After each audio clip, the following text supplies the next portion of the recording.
नमस्कार। हम तिथियों के बारे में बात कर रहे थे और जैसे कि पहले के आप लोगों ने पार्ट 1, पार्ट 2, पार्ट 3 देख ही लिया होगा। ये पार्ट 4 है जिसमें हम बात कर रहे हैं कि किस तिथि पे किस देवता की पूजा करने से हमें एकदम से सफलता मिलती है।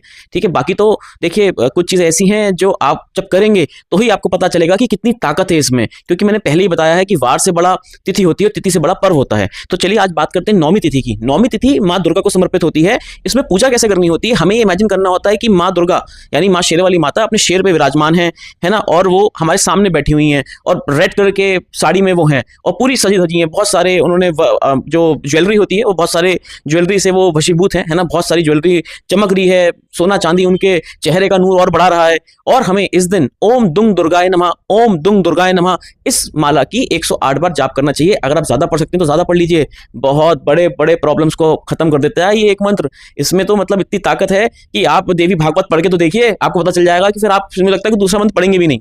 खैर चलिए अब दशमी तिथि की बात करते हैं। दशमी तिथि पे जो देवता हैं वो धर्मराज हैं, यानी यमराज। तो हमको क्या इमेजिन करना है कि जो यमराज है ना, व्हाइट कलर के कपड़ों में, सफेद कपड़ों में, और वो अपने जो भैंसा है उस पर विराजमान है और आपके सामने बैठे हुए हैं। इसके लिए हमको ये भी करना होता है, जो मंत्र पढ़ना होता है, मंत्र आप पहले सुन लीजिए।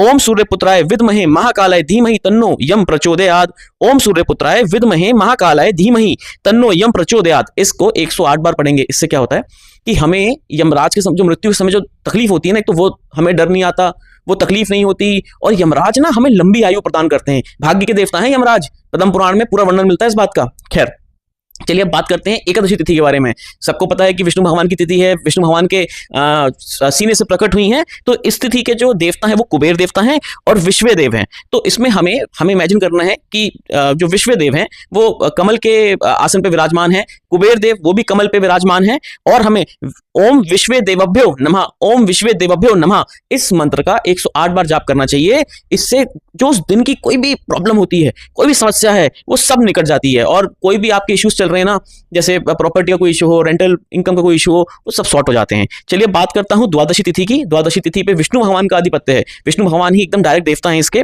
तो इसमें विष्णु भगवान की तो आपको पता है पूजा कैसे करनी होती है। वो माँ लक्ष्मी के साथ विराजमान है और शेषनाग की शैया पे है ना, और माता उनके चरण को दबा रही है। और इस दिन ओम नमो भगवते वासुदेवाय, ओम नमो भगवते वासुदेवाय का जाप करना चाहिए। इस दिन तुलसी की पूजा खास तौर पर करनी चाहिए, और तुलसी का पत्र तो बिल्कुल नहीं तोड़ना चाहिए। हाँ, आप जल दे सकते हैं लेकिन तोड़ नहीं सकते तुलसी को, बिल्कुल भी, बहुत पाप लगता है। तो ये 4 तिथियां आज के इस पार्ट में कवर करते हैं। बाकी 3-4 तिथियां रह गई हैं, 12 होगी, 3 तिथियां और रह गई हैं, फिर वो अगले पार्ट में कवर करेंगे। क्योंकि मैं चाहता हूं कि आप लोगों को पूर्ण फल प्राप्त हो और कैसे आप ज्यादा फल ले सकें। और देखिएगा जब आप ये करना शुरू कर देंगे तो आपकी जिंदगी में कैसे चमत्कार होने शुरू हो जाएंगे। इस वीडियो को ज्यादा शेयर करते रहिए। धन्यवाद।